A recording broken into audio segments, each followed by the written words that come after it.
The transgressions are not actually localized to only Eastern Ladakh. We have areas of different perceptions right from Eastern Ladakh to Arunachal.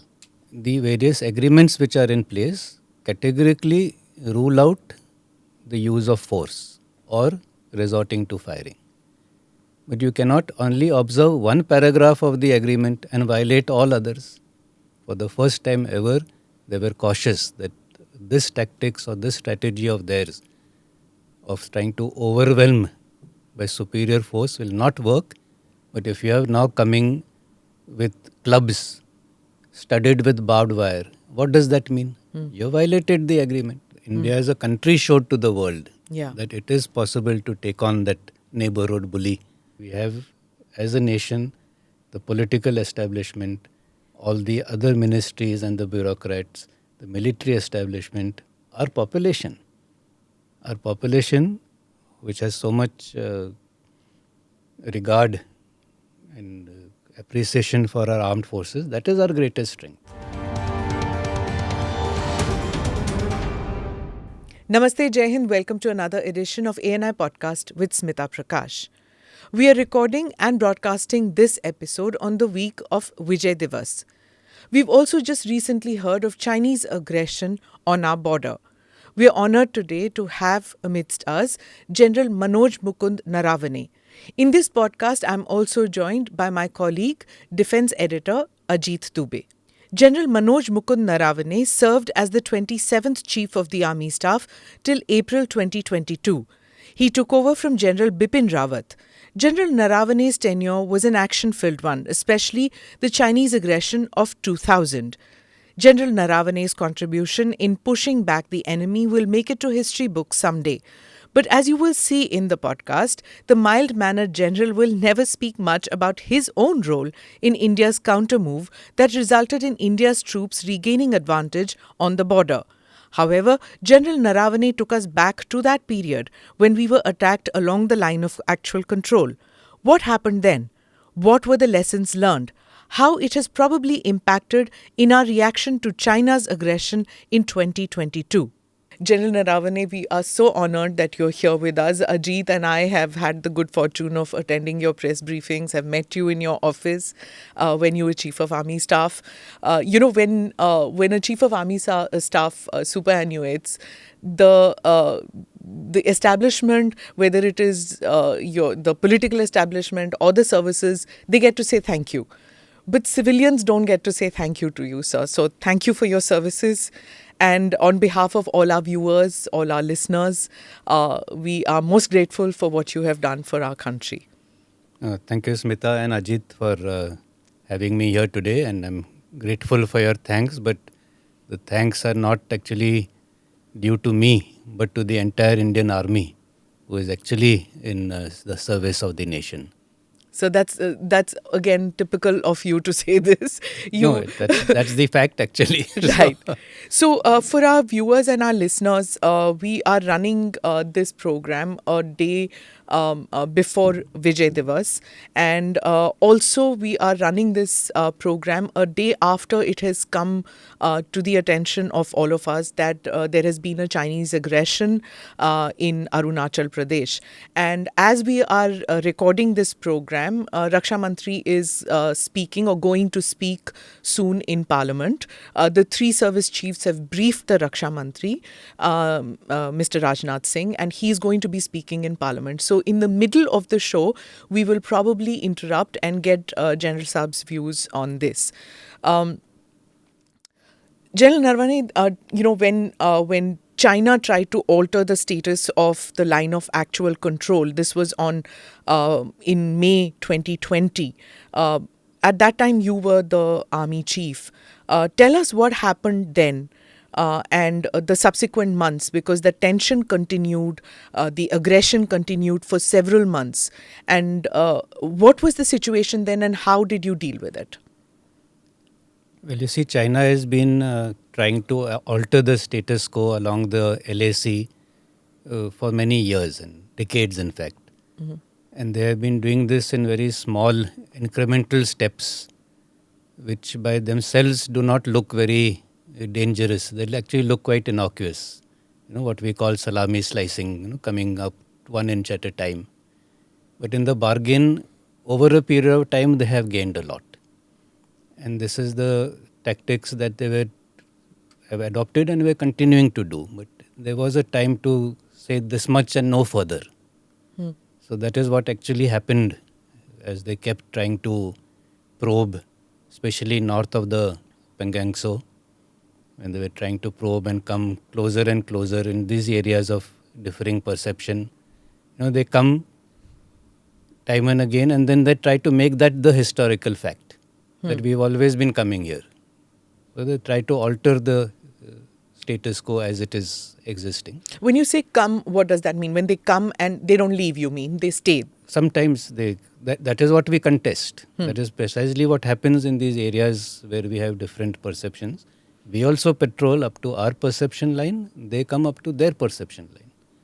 But while this is happening, if the patrols come face to face at the same time, then obviously there is a chance of a skirmish or a clash happening. So what happened in 2020? Did we not have the intel that they have come and they're not leaving? No, it's not that they came and were not leaving. They were continuously patrolling up to where they thought that they should be coming, but they were not allowing us to go where we ought to go. Therefore, we had to be more assertive and push them back. And that is where the clashes occurred, whether it is on north bank of Pangangso or whether it is in PP-15, where of course those unfortunate casualties took place. The PP-15 means the Galwan Valley. The Galwan Valley, that's right. So what happened in Galwan, sir? As I said, we have been always patrolling up to PP-15, but they were trying to stop us from going to a traditional patrolling point. And that was totally unacceptable to us. And to stop us from coming, they had established a small outpost, you can say, just 2 tents. And we objected very vehemently to that. But This was in May 2020? It was ongoing. Ongoing, okay. It was going on. So we objected vehemently to that, but they were adamant that they would not go back. And therefore we had to be more assertive, and that is when they also came with additional strength, and the entire clash happened in that area of means on our side of PP-15. But as a result, we were able to make sure that they go back. So when you say we were assertive, we were vehement, what does that translate to actually? Yeah, so you see, over the years there have been many protocols which have been laid down, whether it is on Border Peace and Tranquility Agreement, the BPTA, or Protocol on Confidence Building Measures. So in all of them, there are various provisions to make sure that such clashes do not occur. For example, if 2 patrols come to face, they have to stop wherever we first see each other. And then only the leaders come up along with one buddy and negotiate at that point, and then they go back. You're not supposed to come close together. The strength of the patrols have been laid down. So that obviously if both sides are of equal strength, the chances of a clash are less. But if one side is 500 and the other side is 15, then obviously the side which is 500 feels emboldened. So over a period of time, they were violating one by one all the provisions of those agreements. So at some point, we had also to counter them. If they were violating, then obviously we had to take countermeasures. That is what I mean by we were more assertive and not taking things lying down. See, as per the timeline which we have, I mean, there are various timelines to this because nobody is quite sure. But in May, China transgresses in 2020. In August, India accuses China of provoking, and then subsequently several transgressions happen. And as you said, we protest, we object. Then India accuses China of provoking military tensions twice in August. China denies, blames India for standoff. In September, China accuses India of firing shots at its troops. And then exchange of fire, first time in 45 years, happened. Now, you're the army chief at that time. What was going on in your mind? Because were you then at that time, because you've said several times that you have to be prepared for war. As an army chief, you have to prepare your troops for war. So were you prepared for war at that stage with China? See, the transgressions are not actually localized to only eastern Ladakh. We have areas of different perceptions right from eastern Ladakh to Arunachal. And these transgressions are happening from time to time in various places. In eastern Ladakh, in the central sector, Barahoti, in Sikkim, in Arunachal. So this is quite a something that we are always prepared to counter. But as I said, the various agreements which are in place categorically rule out the use of force or resorting to firing. But you cannot only observe one paragraph of the agreement and violate all others. So if you have violated all the others, then I am free to fire. So you cannot accuse me of firing when you have done all the violations. Does that mean you will come with 5,000 people and I will just keep sitting? Obviously I will fire. And that is what they were scared of. And that is the moment we opened fire, they realized that they made a mistake and this whole gamut of this border agreement has gone to a different level altogether. And that is what imposed caution on them. For the first time ever, they were cautious that this tactics or this strategy of theirs of trying to overwhelm by superior force will not work in the face of India retaliating. India retaliating or opening fire. Right. For the benefit of our listeners and viewers, one second, Ajit, I'm just going to come to you. I'll just, because there are many instances when we talk about it, but, as journalists, you and I might understand. But if there is a student, for example, or somebody sitting outside of India who may not be aware of the complexity of this, just a small explainer, if you don't understand the boundary engagement that India has with China, there's just a small explainer that in 1993 an agreement was signed where between India and China, that neither side will use or threaten to use force against each other by any means. No activities of either side shall overstep the line of control. And in case personnel of one side cross the line of actual control, remember it's line of actual control, LAC, as opposed to LOC, which is on our western front. Now, on LAC, in case the personnel of one side actually cross, as General Saab was explaining, then, like for example, if China crosses or somebody from China crosses, then the Indian side shall warn them, caution them, and say that you have crossed. So once that caution happens, but more relevant part about this agreement is that neither side shall open fire or hunt with guns and explosives within 2 kilometers from the line of actual control. Now, the line of actual control is also kind of not defined in many places, so that's where all the trouble also occurs. So it brings me to the initial question I had, General Saab, that there was this agreement and then there was this aggression and they were pushing us. This was, now you are the army chief. So what happens then? This was precisely the agreement I was referring to, Sir. the 1993 one, where it specifically mentioned that there will be no unilateral change of the status quo.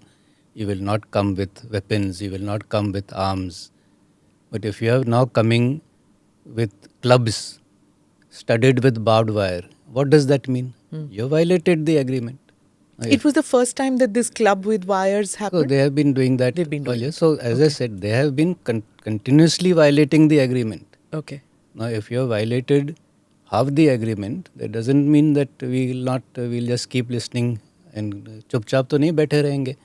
हमने भी कुछ करना है और करेंगे और वही किया हमने.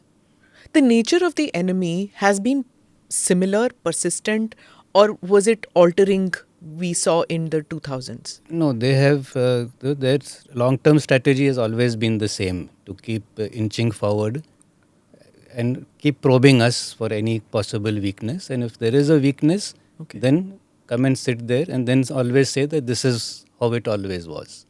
So therefore, every small probing action has to be contested. In that Ajit, light. you had a question. Sir, you said that the Chinese were violating the agreement by bringing in large number of troops, armed and all. So this prior to May 2020 aggression which they did and the story came out, how big were the numbers? How did they manage to bring in so many troops so close to our border? We have heard there was an exercise, they diverted troops from there. But how did we know that this is happening? No, see, whenever patrolling is going on, we always come to know that the patrols are there and are coming. We just mentioned about Yangtse at the beginning of the talk. So when they're assembling, we do come to know that they're assembling. So it's not that you're taken entirely by surprise. But the fact is that we don't expect them to violate an agreement. So it is an agreement that is being violated time and again. So that is the point to note, that if you are violating the agreement, then we reserve the right to take any action that we deem fit. So this agreement was signed, decades ago. But how do you, as an army chief, tell your men to defend a hot border with no weapons? How are you going to instill in your men and women now that confidence to? There's a hot border. You have an enemy which is coming at you. How do you defend it? So I will like to clarify, when you say no weapons, we carry weapons. It is not that weapons are not carried. But that is where our men have to exercise great restraint, that in the face of provocation not to fire, because we are, as gentlemen, following the agreement. But when the enemy or when the PLA was violating these agreements, then we also told them that if they are violating, then you are free to take whatever actions you want to take in your self-defense. What is the weapon that that is carried, if I may ask, and where is it carried? Is it carried on the body of the soldier who's there, Yes, or yes. is When it you go for a patrol, you go totally armed and expecting the worst. and a firearm? Yes, a firearm. You carry your rifles, you carry your light machine guns, you carry your ammunition. You're ready to meet any eventuality. It's not that you'd go patrolling with just dandas in your hand. It's not that. Okay. So there was somewhere it came that the Indian troops were unarmed. I'm sorry, that is not a correct statement which came or report which came at that point. Every patrol which goes ready to meet any eventuality. They're armed as per the laid down scales and as per the patrol that they're going for, and they were equipped also accordingly. If their patrol has to cross some water obstacle, they will be carrying their expedients to cross that water obstacle or that river or nala. They just don't go as if they're going for a picnic. Right. So it's a little hard for us to understand that that an Indian soldier is carrying a weapon. He sees his unit chief being killed and doesn't use his weapon. That is why there was this outrage that how, why. Yeah, so although we did not fire, we also resorted in a similar vein. So you see that it was always a question of who will open fire first. So since we felt that we had the measure of the PLA troops over there, we also countered them in the same way that they were sort of taking action against us, which was basically by the use of non-lethal, that means not actually firing, although casualties did occur by other thing that, so if they were carrying sticks, then we were also carrying sticks. And sir, we have, after the first instance where they used the barbed wire clubs and all these things, we have also now started using the such sticks with spikes and all. See, we would still like to maintain that we are a 21st century army. To start going back to clubs and barbed wires is going back to prehistoric times. I think it is a very regressive way of going. We would still like to maintain that we, in warfare also there are certain rules. It is not that you just do whatever that you want to do. Right. So we would still like to maintain a professional stance, and therefore rather than resort to wielding clubs, we'll rather open fire. That is how our army fights. Correct. by using the weapons at their disposal and not getting into fisticuffs. Is there any other parallel in the world where two armies or two neighbors have decided that we will use these clubs and monkey, what is it called? Monkey web, something it is So called. that is precisely what Yeah. I'm saying. Are we hooligans? Are we mafia? Or are we a professional army? Is that the level that PLA has gone down to? Yeah. Hooliganism and street fighting? Or are they a professional 21st century army? On one side, they try to show their technological prowess. On the other side, they're coming with barbed wire clubs. It is ridiculous. So, sir, हमने भी तो did you laugh at them when they were wielding mace and Yes, those of, bhalas? of course, it is so regressive. There's no other word for it. Yeah. But, Jain Sahab, 15 June 2020, you get information, or at least we got information, that Colonel Santosh Babu and his men died in action. You might have got it a couple of hours before we did. What went through your mind at that stage? See, any casualty, of course, hurts you. You're as the chief, and not only as the chief, as a battalion commander, as a brigade commander. Every man is your man. Is your son or daughter. So any such information or news that comes, obviously you feel a little saddened by this kind. But on the other hand, you also feel that yes, what they have done is in the line of duty, and they have certainly given as good as they got, and that is actually the fact. Whether the PLA admits it or not, or whether the Chinese admit it or not, they also gave it back to the enemy. And of course, in any such clash or battle or war, casualties will happen on either side. That's part of the game, if I can say so. So, but there was also that situation where we had to literally force them to give back the bodies, and we had to give from our side we had to give. What happens there in that situation at that stage? Is there a negotiation which happens that return the bodies of our men who have died, and then we have to give? How does that happen there, sir? Of course, once the clash has happened and temperatures have cooled down, both literally and in actual fact, then the saner counsel, of course, prevails. The clash is always in the heat of the moment.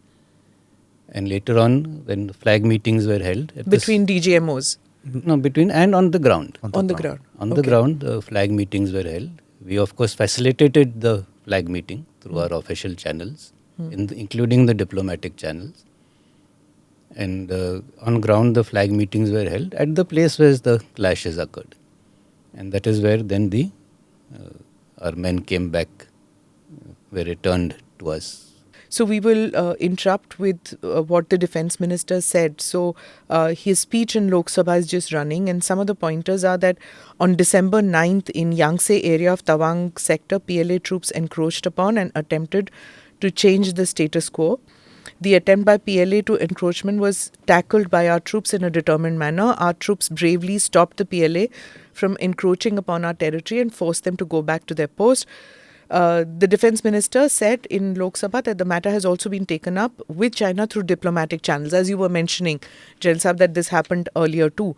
Raksha Mantri then said that he would assure the House that our forces are committed to guard our borders and ready to thwart any attempt that will be made to challenge it. In the face of, few soldiers on both sides suffered injuries. Raksha Mantri said that he'd like to tell the House that none of our soldiers died or suffered any serious injury.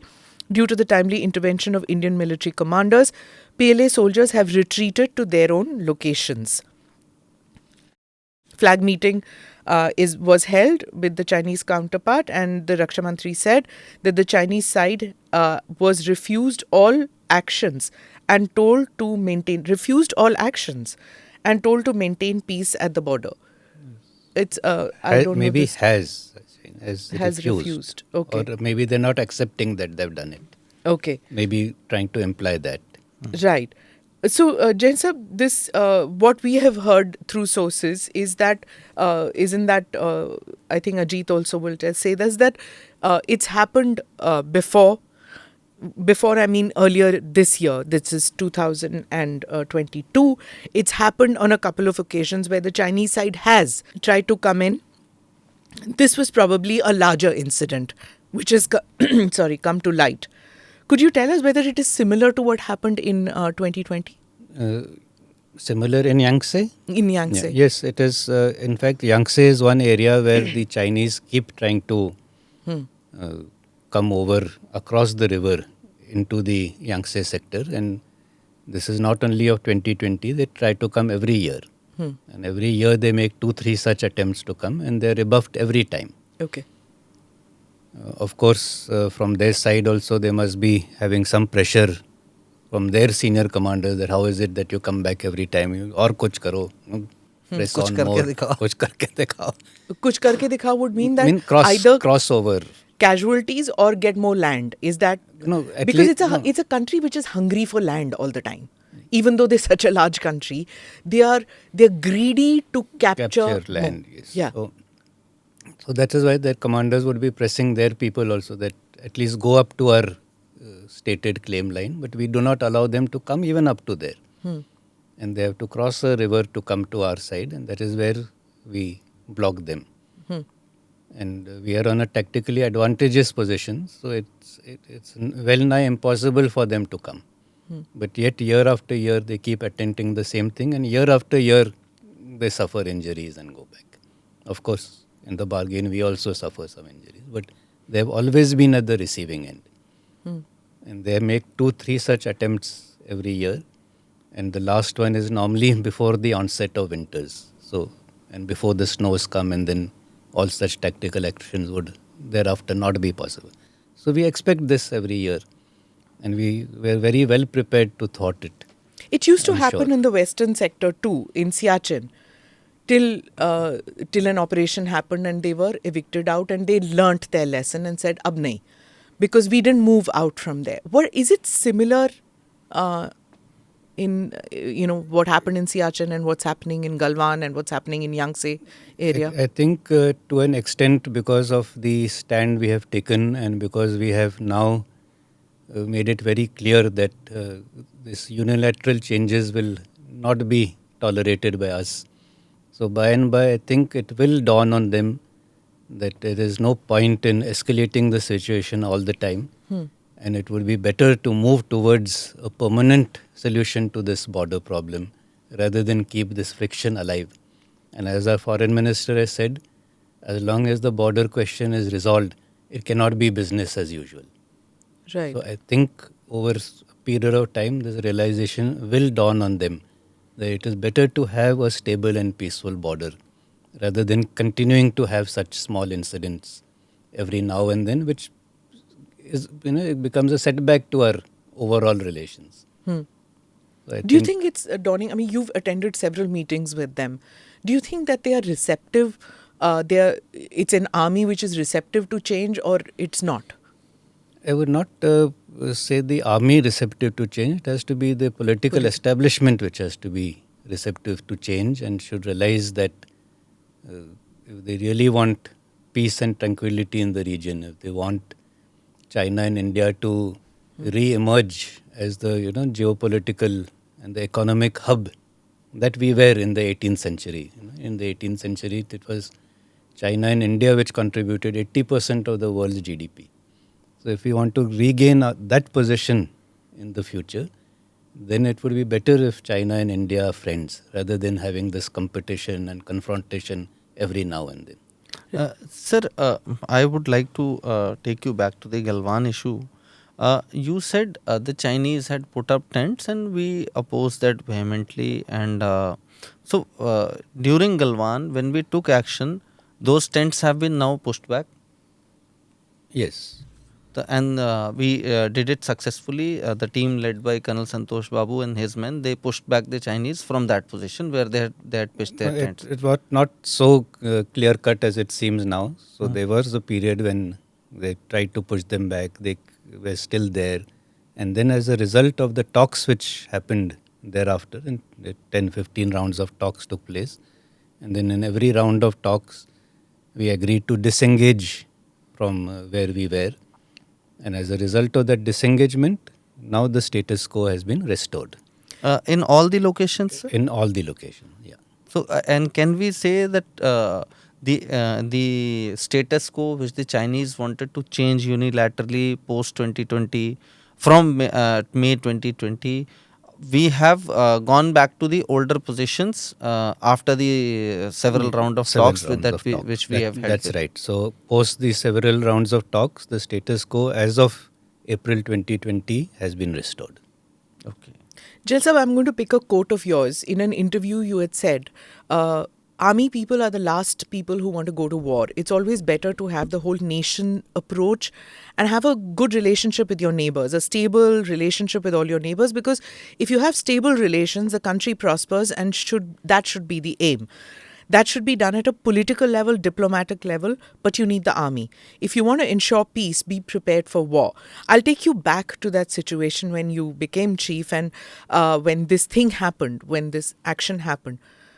How do you prepare for war when the other side has already attacked you, has already come? Were you prepared for war? Was the Indian army prepared to go to war with China? No, as a country, as a nation, and as an army, we are always prepared for war. It is not that we are not prepared at any point of time. Appreciation of likely threats is a continuous process. And intelligence inputs are always there of who's mobilizing, how they're mobilizing. So the kind of mobilization which had happened on the Chinese side was not indicative of a war. It was a mobilization for these small probing actions here and there. Oh, that's very significant what you're saying. For a country to go to war, there are many more indications which would be there at the diplomatic level, at the economic level. So, Such as, sir? you will stock up on your oil reserves, you will stock up on your food to cater for any disruptions to that supply lines. So, these kind of indications will start coming from 6 months in advance, 8 months in advance. Okay. Wars don't happen overnight. Right, sir. That today you're sitting quietly like this and at midnight today you're at war. It's not that way. See Russia and Ukraine. The mobilization happened. People kept saying that war will be there, war will not be there. There were parlays going on, track 2 discussions were going on. But after when everything failed, that is when Russia decided to attack.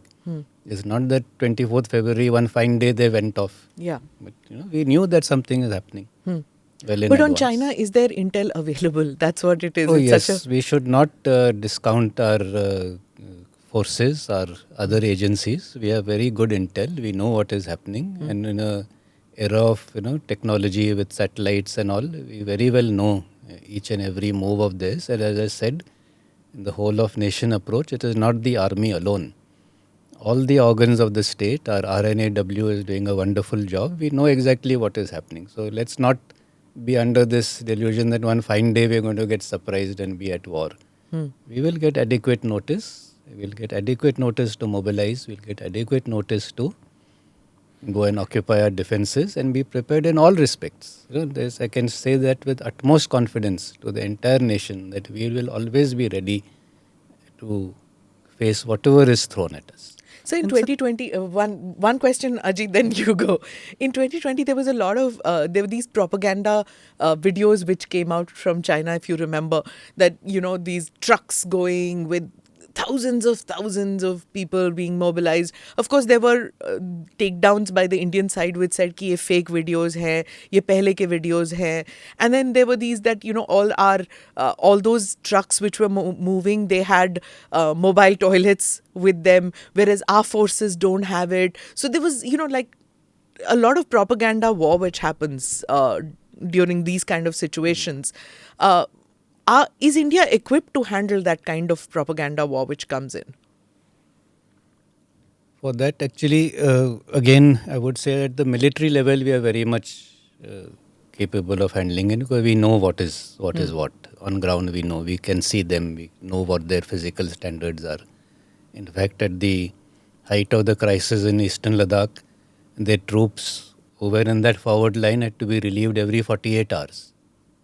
And ours are relieved after? Once you go, you sit there. You said So that means, That means yeah, that, 1 year. means till Next till deployment. you next you go on leave or something. So if you have gone up, you will sit there for 3-4 months, whatever is the thing.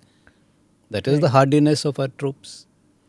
Their troops had to be relieved every 48 hours. 10 people would come up, 10 people would go down. That was their staying power. Our staying power was much more. As I said, when our troops are very fine people, they're resolute, they're hardy, they come from a very good, background and stock. They have that nationalistic fervor, and they will do whatever is required. Did it get impacted, sir, with what happened with Santosh Babu? Did that shake the troops' morale? No, I don't think. In fact, the Indian Army specifically, since we have been involved in active operations for a long time, especially in J&K and in the Northeast, we have been suffering casualties. So it does, every casualty, as I said, hurts. But that casualty, we take it in our stride. We know that while doing our job, something like this is going to happen. In J&K also, when an IED blast takes place, you do lose 15-20 people at a time, as happened in Pulwama. So, we are used, I will not say we are inured to, that would be wrong way of putting it, but we know that casualties do occur. And when casualties occur, it only makes us stronger, that we will take badla. Retributive action, yes. We will That's take what I revenge. wanted to ask. Yes, we will take revenge for it. And that is the only way that a unit regains its morale, by taking that revenge. Right. And about the myth. So that is the reason why you had the people from Santosh Babu's unit involved in the operations which we carried out in Rechandla, Rezangla, these areas. Absolutely, because that is the only way you get your morale back. It's like when you horse riding, when you fall off a horse, you get back on immediately. You don't go and hide somewhere else. So that is precisely the point. Best way to get your morale back is to get involved in operation and do a good job. General Saab is talking about how their troops had to go back down after 48 hours. Remember, Ajit, उस time वो भी चल रहा था कि इनके troops जो हैं, they are 6 feet tall, Chinese soldiers, So, meat खाने वाले हैं, हम घास खाने वाले हैं. Do you remember that? And sir, we wanted to ask you also on this. We had discussed, I and ma'am had discussed. Now, this Galwan happens, sir. The whole world, people see, like Australia, Mongolia, every country, whosoever is Chinese neighbor, they don't fight with them. The Chinese create a hawa and they come, they threaten, they say we have got this this missile, that missile. Do you think this fight in Galwan, the clash in Galwan, the way our troops gave them a bloody nose, did this demolish the image of 7 feet tall Chinese soldiers in the minds of our troops as well as internationally? I think not only of the PLA itself, but I feel it diminished the stature of China as a country in the global eyes. Because after this clash occurred and we showed that it is possible to stand up to China, who tries to bully its smallest neighbors. Once we did that, I think from Canada to Lithuania to Europe to Philippines, everyone actually, got that feeling that yes, if you're fighting for what is correct, if you have a principled stand, it is possible to take a stand even against China. And we don't have to always be cowed down by the might that they try to project. I think the ASEAN was also looking in wonderment at that stage. Quite right. As to how we react because of Chinese aggression in the South China Sea, in all that was happening. So I think there was a lot of focus on the Indian Army at that stage. Indian Army and India as a country, India as a country showed to the world that it is possible to take on that neighborhood bully, as is the case everywhere. Whether it is a school bully or a neighborhood bully, you have to stand up to him sometime or the other. Right. We showed it can be done. But so you feel this happened, but it has happened a bit late. We have given them a long rope. We allowed them to, for many years, we allowed them to encroach inch by inch. It may be that happened over a period of time. Some things always come to a head sometime or the other. So it came to a head At that stage. in 2020. Jan Sahab, in your first press conference, I'm again quoting, you had written that the army is rebalancing its deployment and strategy along the western, northern, and northeastern borders to deal with any kind of threat, be it from Pakistan or China. Earlier, the focus was on the western front. We now feel that both the western and the northern fronts are equally important, and that's why we are rebalancing. Quite prophetic, I would say, that when you talked about rebalancing, because for a long time one had kept hearing about a two front war, and that actually almost happened in 2020. To take from what Ajit was saying, was it something that we did too late? Should it have been done earlier? No, see, these analysis of likely threats and how they're going to manifest is once again a continuous process. It's not that you suddenly one day do that. Based on various inputs that we keep getting, based on new acquisitions which are made by the enemy, we also get inputs on new strategies that he's adopting. So based on all such things, we keep appreciating the likely threats. And against those threats, what remedial measures or countermeasures we should take.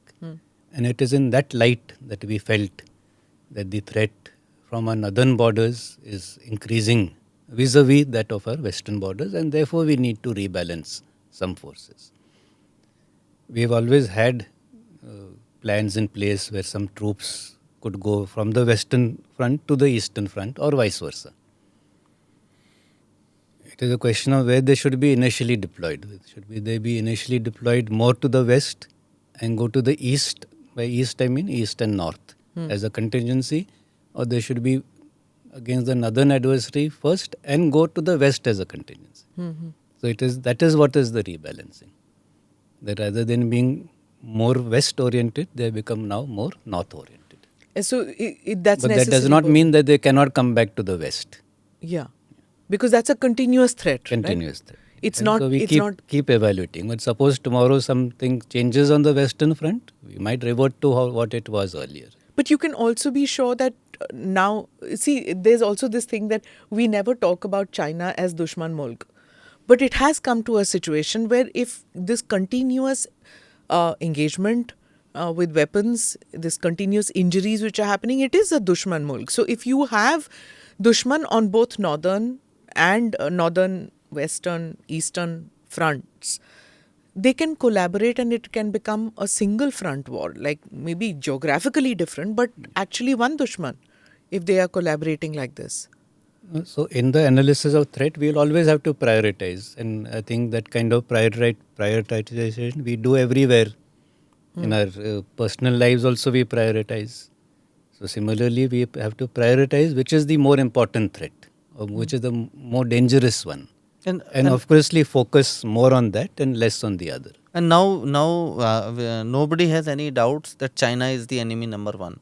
I think that's been the case not now, but for many years. I think our former defense minister had also said that.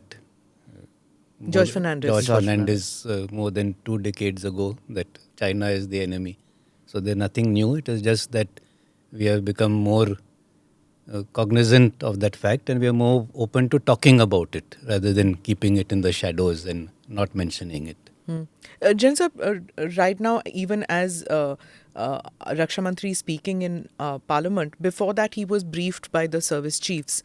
Tell us, I'm talking about December 9th attack, which has happened, and he was briefed by the service chiefs. And we've also heard that they had come with drones, not just clubs, but they had come with drones. To shoot the entire...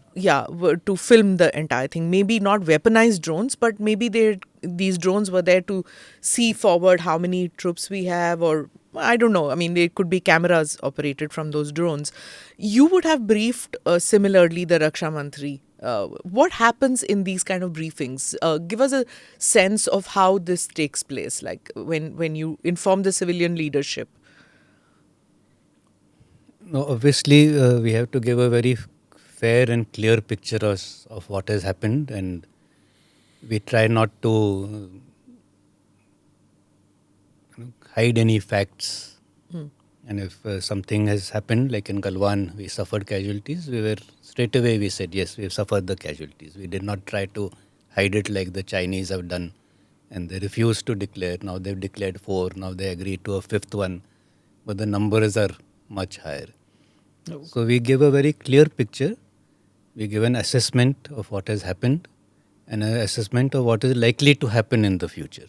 And in the future, I mean in the short term and in the long term. And based on that assessment, what we need to do. So that is how it generally transpires. And each service gives their own view on that incident. Of course, in an incident like Yangtse, which is more land-based and very, very localized, there probably would not be so much inputs from, say, the Navy. But obviously, their inputs will also be taken into consideration. Okay. And so you were talking about assessment. So in your assessment, when you gave it to the government post Galwan, what was the assessment of Chinese casualties by the Indian Army, sir? Well, I've time and again said that I will not like to get into a numbers game. So the number of casualties is not important. What is important is the fact that they suffered casualties. Because all along, over the last 2 decades, not only with India, but with Bhutan, with Nepal, they're also encroaching. In the South China Sea, they've been encroaching. They have a free pass mostly. Free pass. And never has anybody challenged them. And they never ever suffered casualties. For them, it was a very low cost, no cost option. Without doing anything and without suffering any casualties, they were gaining whatever, the aims were being achieved. This is the first time that they got the Jhatka. And that is what has forced them to reassess this way of doing things. So that is what is important. The numbers are not important. Whether it is 1 or 40. So, sir, it doesn't matter. And it's a Jhatka which has happened without an international coalition or anything against them. By a single ek mulk. How do you feel? You were the army chief. How do you feel when some Bollywood actors try to say hi from Galwan? How do you react to them? That, sir? No, I think we should just brush it off and not take too much, not give it. More you comment or give credence to it, the more it remains in the limelight. I have always been of the view that such people are free to talk and comment and all. All these comments, the more you ignore them, the sooner they die a natural death, rather than reacting. You react, it remains in the limelight. So just let it pass. That is one way of looking at it, sir. Yes. But there is also narrative building that happens. And I will go into the Balakot incident. I mean, Balakot by and large was probably an Air Force operation. So, but still, I mean, you would be aware that what had happened was that, we had struck, but Pakistan somehow got the lead over us as far as the narrative is concerned. They took troops, they took diplomats and they took people around and they said, Kauwe mare hain, ye kiya hai. That there was nothing. Yes. We didn't have pictures, we didn't have images. And then the narrative was that hum haar gaye hain. And then people in our own country started believing that narrative, right? Because then it's not just ordinary civilians who were listening in or looking at the social media. There were people from reporters and all who were culling stories from that. So sometimes ignoring doesn't work, right? No, in this case, it was just one person, one individual. So that's a different matter. But on the larger scale, it is also important to win the information war. Right. And that has become very important in these times of interconnectivity and social media. It is not enough to win the war on the ground, as you mentioned. You have to win the perception war also.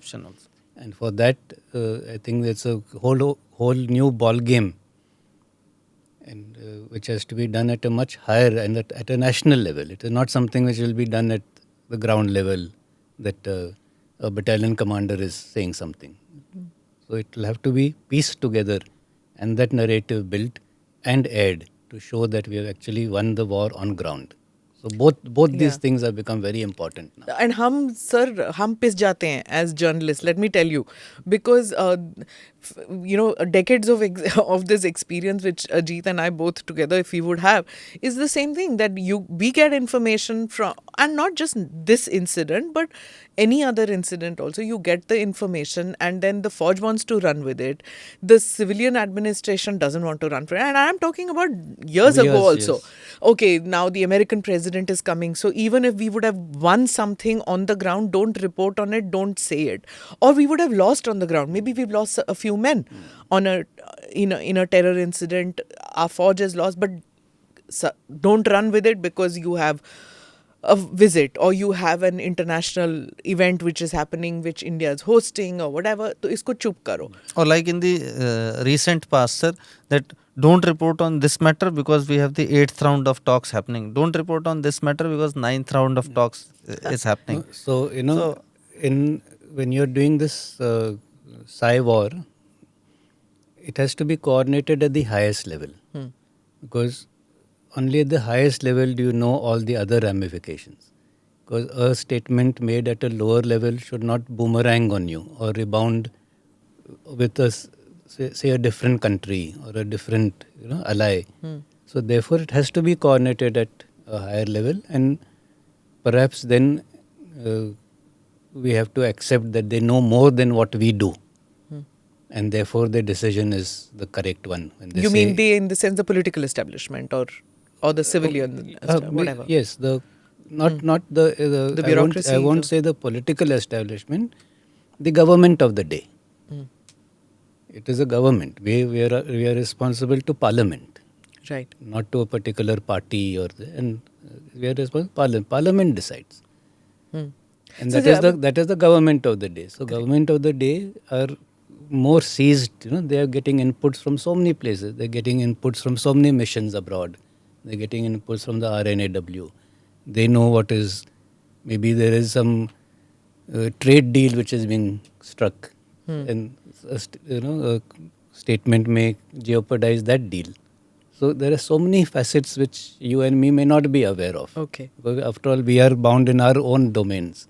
Right. But there is somebody who knows all A larger picture. larger picture. So Right. we have to accept that they know what is best for the country. Right. When I'm going to go back to Balakot, because, one viewers, which I had told you, was that when the narrative Pakistan got ahead of us in that respect. And there was this thing that, have we probably not struck a target which was significant, or, what has happened? There was one view which I was told that at that time maybe it was prudent not to, because you're dealing with a country which is a rogue nation, and they have nuclear weapons, and they could just escalate the whole situation. So maybe it was significant to hit the enemy, but not provoke the enemy by encouraging a next action from them. Could that be true? No, we hit them and they did react. They did come the next day, and that is when we lost one aircraft also, Yes. and when Commander Abhinandan was also Yes. shot down. So it's not that our action did not provoke a reaction. But once again, we have to see the larger picture. The larger picture is that we have demonstrated our will to strike. Again, whether we struck the number of casualties, the number of terrorists who were killed is not important. The fact is that we have said that if you do something to us, we will do something to you. And that will be proportionate or even more than what you have done to us. Exactly. That is the message that is gone across, and which is the important message. Yeah, the disproportionate is also possible. Also possible. So Yeah. that is the message. As I say, let's not get into the numbers. That is not the larger picture and the larger message that has gone. That is messaging, strategic signaling. That don't try these stunts, because you will suffer more than we do. So I'm going to get to Pakistan now. are bugged Ma'am, there? Or you want to still stay with Galwan? ma'am, I want to still stick with this. Sir, you talked about giving Jhatka to China in Galwan. That was a big Jhatka for them. But this was June. In 2020 August, last week, you gave a bigger Jhatka to them in Rechenla, Rezangla also. Please tell us about that, sir. What did we do? Yes. So actually, this when I said that we took countermeasures, this is part of those countermeasures. And as I was saying that it's always the Chinese who have been coming and probing here and there, and we have always been reactive. This is the first time that we showed them that we can also do the same thing to them. Proactive measures, and we can put them on the back foot. And again, that they were taken by surprise. Everybody asks us that you were taken by surprise. Were they not taken by surprise? And they were taken by surprise in spite of being face to face. That means we were that much better. That under their nose we could do that. And take an offensive action and go and sit on places, Rezangla, Rechenla, where we fought such bloody battles in 1962. Yeah. We were back there. That humiliation of 1962 So sort of, in Rezangla. Yes, and we were right sitting there and looking down on their garrison at Moldo. And they were really shaken up. They never expected. They were always thought we were a defensive force. They never thought we can go on the offensive also. And that is what has now prompted all that infrastructure development that they're doing. Now they're scared of us, that we will come into their territory. But we have taken, right? In the 60s, we have taken offensive action. 69 was it? Or no, that was again at the border only. At the border only. At the border only. But this now, was the first for time. the first time, they are thinking, and rightly so, that they should be worried that we will go in. And not that only they will come or it will battle or only be at the border. Retributive Sir, offensive. can you tell us, sir, what actually happened? What all did we do in that? That is the southern bank of Pangong? No, it is little more than the southern bank. See, they had initially come on the northern bank. Sir. Then we also appreciated that they will try and come on the heights of the southern bank, which they did. And then it was a race between the two of us that who will get to those heights faster. So at some places we reached first, some places they reached first. So it was sort of 50-50. But having appreciated that, we said, come, let us go further south of the Spangur Gap and take these Kailash ranges and these two passes of Rechenla and Rezangla, which they did not expect. They thought we will keep it localized to the north and south bank. But then when we went further south, and as I said, they did not expect that we will take this kind of a offensive action. And sir, this Rechenla, Rezangla, why were they not occupied at that moment? Are they on our side of LAC? No, or the they? LAC runs along these passes. Okay. And therefore, both sides do not occupy them. Okay. By mutual that agreement that you will remain on your side and we will remain on our side, and LAC itself is not manned. Unlike we occupied these unlike the the passes. LC with Pakistan where we sit eyeball to eyeball. And we occupied both these passes. We occupied both these. Is there any rethink to that agreement, Jan Sahab? No, not as of now. I think it has stood us in good stead. These incidents which have happened, as I mentioned, will, I think, reinforce the point that a stable border is conducive to peace, and peace obviously leads to growth and development. So by and by, I think there will be a realization that a stable border and resolving this border question is to our mutual benefit. Right.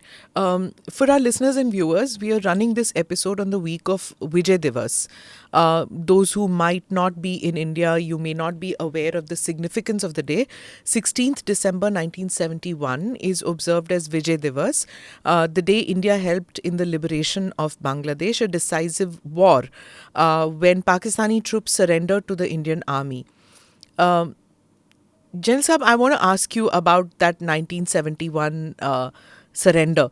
There's this, when you were chief, when we visited you, Ajit always mentions that there's that painting behind, on that wall where you used to meet, right? Ajit, where you used to meet guests. All the foreign chiefs, including the Saudis, Bangladeshis, all the chiefs who came to meet General Naravane in that office, in that lounge, chief's lounge, the picture would come with the surrender ceremony in the backdrop, and every time the Pakistanis would react very that painting behind you. How significant was that to you, sir, as somebody who joined as a young man? How significant is Vijay Divas? No, it is definitely the finest moment in the annals of history, not only of ours, but never before has any army got such a resounding victory in such a small space of time. So it was our, as I said, in our history of the Indian Army and of the country, it is a finest moment, and that picture captures it all. When the Pakistan Army, General Niazi surrendered to Jagjit Singh Arora. And you didn't mention, that little propaganda and IW has to be done. So that is a way of doing it, having that photo in the background. But all the time we are telling everyone, see, this is what we are, and this is what we can do, without saying anything. Did any of the visiting chiefs ask you that what is this? Who are these gentlemen? No, we used to tell them who they are. Okay. Not only in the chief's lounge, but that similar painting is there in the Army Battle Honours Mess. Yeah. And when we host visiting delegations, and not only this painting, the paintings of other battles are also there. And we take them around and explain every battle. And each battle, the Pakistanis have been given a bloody nose. So there is no doubt. The Pakistan army chief, he has said that the 1971 defeat that you mentioned, that it was a political defeat and not a military defeat. That the surrender was not something which happened because of the army. It was the politicians who decided it. What do you have to say to that? Well, you cannot say that it is not a military defeat. After all, 93,000 prisoners of war were there, and that is the magnitude of the surrender, which has not happened since World War II, when the Germans surrendered at Stalingrad. And that is the magnitude. So you cannot wish away history or try to rewrite it, because the facts and figures are well known for so many years. The records are there. We have the names of all 93,000 people who were with us. So how can you say that they did not surrender? They don't believe in the names, Jain Sahib, you know that. Even in Kargil, they didn't believe. And it took them a long time to accept, that they didn't even take back the bodies. And they didn't accept that their people had died. That's a mercenary army on the other side. What is the difference between the two armies, between the Chinese army, both now? So tell us the difference. No, I think that, we should not discount any opposition. If you underestimate your opposition or try to play them down, then you're likely to get surprised. So we should always look at them as a professional army, and at the unit level, nobody likes to lose. So at the unit level, they will also try their best to win. So we should not go in with overconfidence that we are riffraff or anything like that. But the whole team has to get welded together. And as the army, you have to know that you have the backing of your country, you have the backing of your government, the will of the people, and so on. I think that is where we are at a great advantage. I keep saying whole of nation approach. That is precisely the point. We have, as a nation, the political establishment, all the other ministries and the bureaucrats, the military establishment, our population, which has so much regard and appreciation for our armed forces, that is our greatest strength. They always rise up to the occasion whenever the need demand. And it is their love and affection which keeps us going. Right. That when we are at the border, we know that our citizens are with us, and that is what makes us strong. I So, think I don't know how true that is on the other side. so I can only speak yeah. for myself. So you say that they're not a riffraff. I agree that they're not a riffraff force. Of course not. They've kept us on the run in Kashmir for so many years. They're not a riffraff, but it's the only army in the world which has like that defy Pakistan. They have terrorists as their front line of defense. How do See, you deal with that? that is a strategy How do that you they've respect an army which keeps a terror front front. in going? No, that is a strategy that they've adopted, and we have made it very clear that terrorism in all its forms is unacceptable to us. And that has been our stand for many years in so many places, including global fora, in the UN, that there is nothing like a good terrorist and a bad terrorist. And I think our foreign minister very recently also said the same thing. So we have always been against terror and terrorism. But if a nation chooses to adopt that path, then it is their funeral, because those terrorists will come back to bite them only, as is happening now. So they keep laughing about our army in their social media and their television networks and all. Our army used to be a something that they would laugh about. That ये कितने गरीब हैं, इनको एक flat तक नहीं मिलता, retirement के बाद गाजियाबाद में कहीं पे एक फ्लैट मिलता है. They are now grappling with the thing that the people that they used to eulogize, they used to say, oh my, wonderful, like they had these big mansions. When they retired. Now they are talking about the corruption in the Pakistan army. That they're saying ये Pakistan नहीं Plotistan है. That is what they say. That division. Now they turn around and say that look at that army where one chief goes and the other one comes, and it is a very polite and modest way that it happens. Your and General Pandey's handshake was being shown on their television. Yeah. They were saying their journalists were saying कि General Naravane के असासे तो बहुत कम है और हमारा chief 200 अरब का आदमी है. So like when you see all those things, sir, how do you feel, sir? No, see, we have done our job to the best of our ability. We did it because we are proud of what we were doing. We did not do it for personal fame or fortune. And at the end of the day, if I have the respect of all of y'all and of the country, what more can you ask for? And after all, that 200 million, you can't take it up with you. So what will you do with it? Right, sir. But when you hang up your boots, what do you feel at that stage? No, I think it was just a job well done. If I can give myself a pat on the back. But this question does get asked often, that how did you feel and things like that. But we know that we have to retire. The day you join, the day you leave. The day I became chief, I knew that 30th April is my last day. So there's not a surprise or anything, and you mentally prepared for that. Right. So You used to say 28th chief will retire after 28 months. So I knew precisely how much time I have in the chair, and I think that also motivates you to achieve more in that limited time that you have. Right. So you know that the clock is ticking right from the word go, and you try to do your best. Jen sir, there's a war currently on. There's the Ukraine conflict which is on. What are the military lessons that we can learn from that war? For example, there's this whole thing that tank battles. It's probably a thing of the past. Now, I'm feeling odd even saying that because this is the month of the Longewala anniversary. But still, I need to say that, is it something of the past?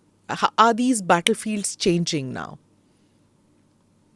Well, there are many lessons to be learned from this ongoing conflict, and some of them, in fact, I had even expounded before I had retired.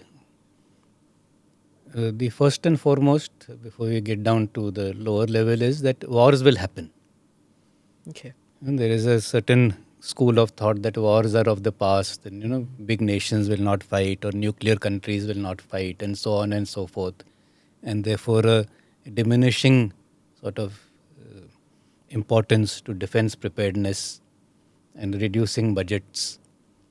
But that has been proven totally wrong. And this has to be said, Jain Saab, even in 62, if you remember. Yes. So Then also that the Prime Minister had thought that wars will not happen. And And therefore the statement which I made, that to ensure the peace, be prepared for war. That is the context of that statement, that if you have to ensure peace, you have to prepare for war. And preparation for war is a very long drawn and continuous process. It takes decades to be always prepared. A new equipment which has to be inducted, for example, the procurement process, its manufacture, its induction into the armed forces. You're getting to deploy it and utilize it where it's not doesn't happen overnight. So it is a continuous process to be prepared for war. So that is the first and foremost lesson, that wars will happen and you have to be prepared for it. And if you don't invest in your defense capabilities, then you will have to pay a very big price later on. Like Right. the Europeans are now spending Spending, loads of they are money. spending, and not only that, you see Ukraine, they ignored their defense services. Now the cost that they will spend on reconstructing their country will be 100 times more than what they would have had they actually defense of the nation. spent adequately on the defense of the nation to start with. Right. So that is, I think, the much larger picture. But coming down to the question that you had asked, the character of war, there are two aspects. There is a nature of war and character of war. And the nature of war is obviously death and destruction, and achieving that aim. But the character of war, how you go about doing that, changes from time to time. Whether it was horse cavalry, whether it was armor, whether it is machine gun, whether it is air power. The method, the character keeps changing and evolving. And the side which evolves better and faster will win. So now, in the context of Ukraine, whether large armor battles will still be relevant, in the era where there is a proliferation of drones and armed drones with cameras which can pick up each and every person, let alone a tank, and an individual can also be targeted. How will the character of war change? How will your tactics change? And how will you deal with this new threat? So that is again an ongoing process which we will keep having to, and there will always be, in the last century the battle was the tank versus the anti-tank weapon. In this century it will be drone versus counter-drone. I see. That will be the technological race. Somebody will develop a drone, you will develop a counter. But you can't get rid of the tanks, right? Because that also could happen. To keep territory, a drone can't keep territory, Yes, right? but the tank will also have to evolve. Evolve, okay. And the tactics of employment of the armor will also have to be evolved. Perhaps the days of this mass employment of armor may not be there. Okay. Where that is the traditional way that you will entire armored division advances in one go, that 100 tanks visible. And if 100 tanks are visible with 100 drones, then obviously you will suffer more casualties. So maybe the methodology of employment will also undergo a change. And that is where our tactics and strategists will have to ponder on and analyze each of these battles and see how we need to undertake this change. Even our weapon system, Jansa, because many are saying that our weapon systems are Soviet sourced. So now we are seeing what's happening in the conflict. I'm not taking sides or I'm not making a comment on that, and I don't expect you also to make a comment on it. But still, I think there is a thinking that our sourcing needs to be maybe more varied, and our training will have to change. Our electronics, everything is Soviet sourced or Russian sourced. What happens then? No, that was a compulsion of the past. That we were a young country. We did not have our own strong industrial base, so we had to import weapons. And the way the nations were aligned at that point of time, most of our equipment was coming from Russia. Yeah. I will not say that we need to diversify our sources, and the Make in India initiative, Atmanirbhar Bharat initiative is a very good thing that has been done, so that we start making our own weapons and equipment, Yeah. and we reduce our dependence on imports to the extent possible. Why I say to the extent possible? Because no country makes 100% of the things themselves. Right. Even if Russia is making a helicopter, 100% of the helicopters components will is come not from- in yeah. Russia. Some is 30-40% components of that also comes from abroad. So Right. nothing is ever 100% your own. But this supply chain issues which have happened after COVID, that that has actually been a catalyst yeah, for this Atmanirbhar to thing. Atmanirbharta, because we realize that we cannot be dependent on external supply chains. Yeah, we can have a portion of it external, but the bulk of it should be within our country. And if that happens, then most of our equipment will be of Indian origin. Right. And as far as the army is concerned, as it is, most of our things we are making ourselves. Even our tanks we are making, the BMPs we are making, the K9 Vajra, the self-propelled gun we are making. So most of it's more for the Air Force and the Navy, especially for the Air Force, where the main thing, the aircraft was coming from abroad.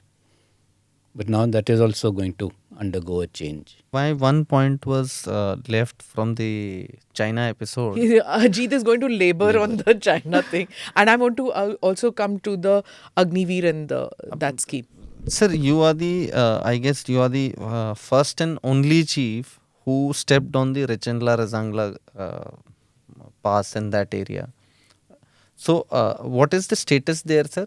And when you saying that we also decided to go offensive on the offensive, when you discuss this strategy with the top political leadership, so because this was a big change, and there was also a change that you allowed the troops to use firearms in case of provocation by the Chinese. So how was the political reaction to this suggestion by you, and how did it happen? How did you go ahead with it, sir? This situation was continuously on and unfolding, and we were having regular meetings on this subject, including what all actions we can take, countermeasures we can take. So it's not that it suddenly happened overnight that we decide to do something. And we were prepared. And we knew that if we do something, then as in Balakot, we have to be prepared for the reaction to that. And therefore, it was a very deliberate process. And that is why we waited till August. It is not, we could have gone up the next day also. But we waited so that we were prepared. All our preparations were in place to cater for any possible escalation. And of course, if the troops are at Zangla and Rechengla, then it is my duty to go and visit them. And they look forward to that. And then that is what I said, that our troops are very hardy. But you have to go and meet them on the spot, see how they are. And when they see the chief coming where they are, and they know that their officers, that is us, down the chain, when they know that you are willing to be there where they are, willing to share in their dangers, are cognizant of the terrain and the weather conditions that And the they are living deployed in, conditions living there. conditions, then they are that much more strengthened. Okay. They don't think that you're commanding from a air-conditioned office in Delhi. They know that you're willing to come and take the risk and share the risk with them. Right. So And- that is what boosts their morale. And sir, like in this area, like post 2020, sir, I've been very fortunate. You had a big role to play in it, to visit the area multiple times, sir. People used to taunt me that Ladakh is your second home. I have seen a lot of habitat coming up, roads coming up. And people say like the work of next 10 years has been done in 12 months. Absolutely. So what all did you do there, sir? No, we were always in the process of improving our infrastructure in all the border areas, not only in Ladakh, but even in Arunachal. So it's a continuous process. Of course, this was a catalyst. And what would have been a 5-year plan was done in 1 year. So but it's First not. time ever. But it's not that it was not there on the cards. We knew Yeah. that a road has to come. And the strategic reasons why you need infrastructure to keep a border safe. So Safe. could you just explain that to us also? No, see, if you need to keep a border safe, you have to deploy troops on or near the border. If you have to deploy troops, they have to be housed. So you need barracks and shelters. But you cannot build a shelter unless you have a road going there, or you cannot maintain them unless there's a road going there. So first you'll have to make a road, then you have to put the infrastructure in place, then you have to garrison, house the men there. Then the road has to be good enough so that you can maintain them Supplies all the year round. That is also important that in is those high in those heights. So that is where this complete gamut of infrastructure development comes into airstrips play. also play a role. Airstrips. Suppose it's a place which is going to be cut off in winter, then you should be able to land your aircraft there, or at least resupply them by air, which is happening in many places even now in the eastern sector. So that is how infrastructure development is very important. And also equipment which can, which is sustainable in those Which can, heights. Yes. So the equipment, for example, the K9 Vajra, the self-propelled gun, was actually meant for deserts. It was not meant for high altitude. But we said, well, let's try it out. So we sent a few of those guns there, and they worked out very well, even the firing. But then we realized that to make them all-weather capability, including winters, certain number of cold weather modifications would have to be done. So then we got in touch with the manufacturers, L&T. They sent their engineers there. They saw what is required. And now we have deployed guns which were meant and bought for the deserts. desert warfare. In desert warfare for 40 degrees plus temperature are now deployed minus. in 40 minus. So yeah, that is those the kind of- modifications. Yes. So that's why it needs to be dynamic. Dynamic. As the situation develops. Just a little bit of your personal life. Your son of an Air Force person. Why did you join the forces? What is it that motivated you? Why the army? And what role did your father play in choosing that? Actually, although my father was in the army, Air Force, he was originally an army cadet. I see. He was in the IMA but broke his knee while playing football. And then he was withdrawn on medical grounds. And then he finished his graduation and joined the Air Force. But in heart of hearts, he always wanted me to go to army only. Okay. So in a way, he was happy, and I would have liked to join the Air Force though, since my father was in Air Force. But because of my eyesight, Air Force was out.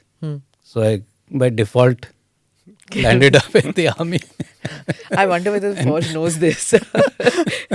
Right. So, but of course, he was very happy that I joined the army, and of course, you don't know when you join that you're going to rise to what level. But definitely, he's very proud of me. General Rawat passed away. There was such an outpouring of grief because he was such a popular man. Could you tell me a little bit about your interaction with General Rawat?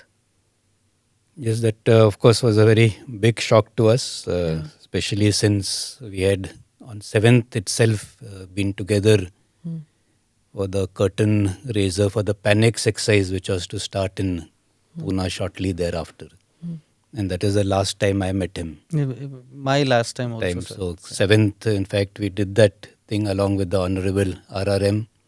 And he went on 8th to Wellington, I went to Mau, and of course, that's where I got the news of crash having occurred. So it was quite a big shock to me. And in the 3 years preceding to that, we had been really very close. Yeah. Though I must also say that till he came to Eastern Command as the MGGS in 12 or 13, I'd never met him before. Okay. Army is so big that somehow our paths had never crossed. But after he came to Eastern Command as the Major General, General Staff, at that time I was also a Major General in Nagaland. Then he came as our corps commander in 3 Corps. Then, of course, our interaction was much more. Then as chief and vice chief, and then, of course, as chief and CDS. CDS. Then we were actually more or less together Yes. after that. And especially when he was the corps commander and I was under him, we used to have a lot of heart-to-heart talks, and he used to tell me at that time, neither did he think he'll become chief, neither did I ever think that I'll be taking over from him. But we used to just talk about what is good and bad for the army and how things can be done in a better manner. And then a lot of these things are views were quite common, and it just fate and destiny that he became chief and he could implement those points. And once he went on to become the CDS and I became chief, I could follow up on those points because we were of the same mind, and we used to discuss that sitting in Dimapur. And so but those who saw you from the outside and him, he seemed a very flamboyant kind of a chief, and you were one of those quiet, mild-mannered persons who wouldn't talk much. But apparently, you had a good yes, so that's why equation. I said that our methods might have been different, but what we wanted to do was almost the same. Right, sir. There were very different ways of doing the same thing, but our views generally gelled on a number of things, including redeployment, rebalancing, not from strategic level to HR issues. We were of the same view on, I would say, 90% of the things. Okay. Of course, there always will be differences. I'm coming to the Agniveer scheme. You would have gone through the entire thing. There's also this talk that, the Himachal elections, which have just concluded, there are many who feel that maybe the BJP lost because people in Himachal Pradesh did not agree with the scheme. They felt that it was not right. 4 साल के बाद हमारे लड़के वापस आ जाएंगे because lakhs of youth you can see when you're driving. You can see hundreds of thousands of people exercising, wanting to get into the forge. There's that whole thing that Himachal Pradesh has, and they don't understand the concept that 4 saal baad khatam ho jayega, that the youth will come back home. Of course, I don't want you to talk about the politics of it, but just explain to us that where did that communication fail? Because at that time you also spoke about it quite a lot. You tried to convince people that that's not the case. But there's still that little confusion in the minds of people. See, I will not like to comment on the outcome of the elections or sure. what could have or could not have. Yeah, because it's just come up all over again. That's why. So that's not a thing. But as far as HR policies are concerned, HR policies always undergo changes.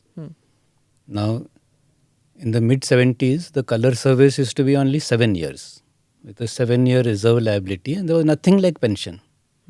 Not many people know that. But that was changed.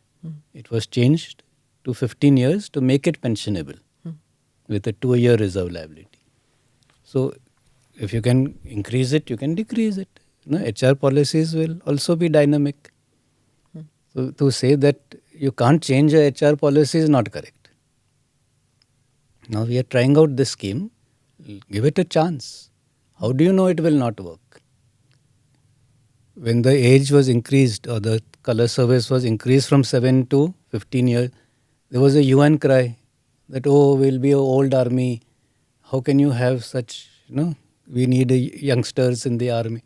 Exactly opposite argument was given at that point of time. Now when you're trying for a young army, everybody is saying why.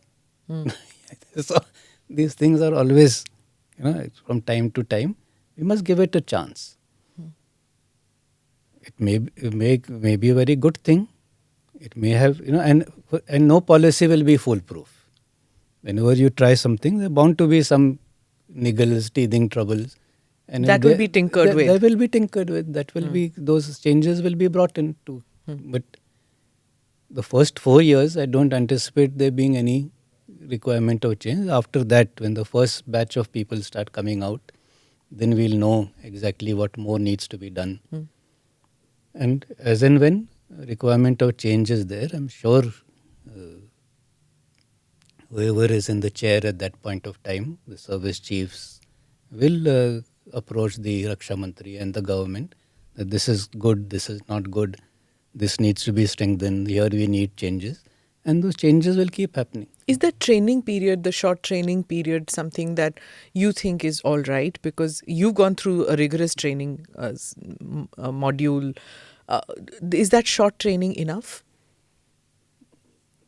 For, again, there are technical arms and non-technical arms. So definitely for technical arms, little bit more training will be required. But when I've been speaking to foreign service chiefs during my visits abroad and when they have also come, almost all of them have a training period between 6 and 8 months. So it is not that it's going to be a very short training. They have also the same thing, and you keep learning on the job. It's not that you train and that's it. After when you join your units, you keep training there also. So training is a continuous process. Okay. Because some people have raised the question that the Agniveers who are going to join the service, are they just cannon fodder, especially with regard to China? Are they just going to be sent to China and as cannon fodder? Not China, sent to the Chinese border, to the No, LAC. it's not that. And in fact, we were talking about the 71 war. Prior to the 71 war, whoever was under training was sent to the unit, irrespective of how much training he had done. Somebody had done 3 months training, somebody had done 6 months training. Officers were commissioned from the IMA in October itself. Short, emergency services. The regular courses were also cut down. Okay. Everyone was just packed off to the units with whatever training they had. And within 2 months, they were a cohesive unit. They totally integrated, and within 3 months, 4 months, they delivered a victory. They were in battle and delivered a victory. So why are people saying that these people will not be a cohesive part of our units? Will the units accept them, sir? Because they would have gone through a more rigorous training, and these are blokes who've just done a few months. No, will they be in pecking order? Will they come lower? How does that work? Every year, doesn't a unit get new recruits? Every year a unit gets new people from the training center, 10-15 of them. This year also they will get 10-15. Only out of those people, some will stay and some will go out. Every year, every unit is getting new people at bottom of the ladder. Right. And in one unit, it will be 4, 5, 8 people. 8 people out of 800 is no big deal.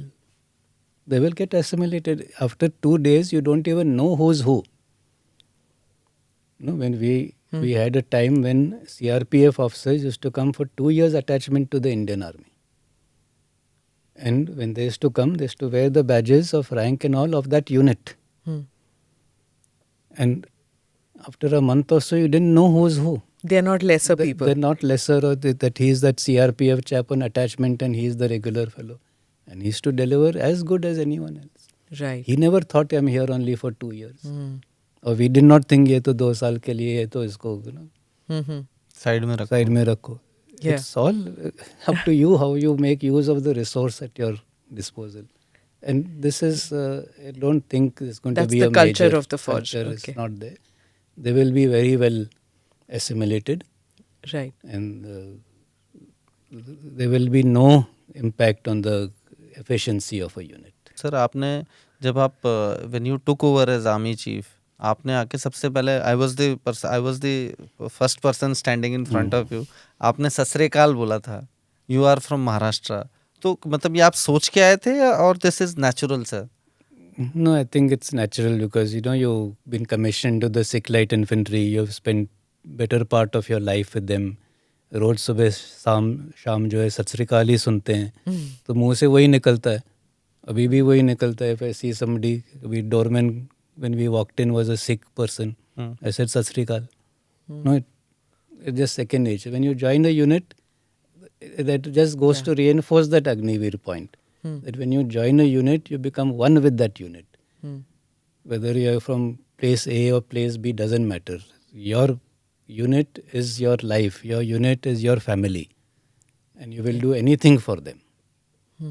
So that is how it translates. And that is what the army's strength is, that we are one. Thank you, sir, very much. Thank you so much for speaking to us and giving us a kind of an insight into what happened in 2020 and putting what is happening now into perspective. We are most honored that you spoke with us. Thank you. It was pleasure interacting with both of y'all, and I always have considered y'all as not only my good friends, but good friends of the Indian Army, and I've always reported in a very objective manner on whatever we have done. Thank you.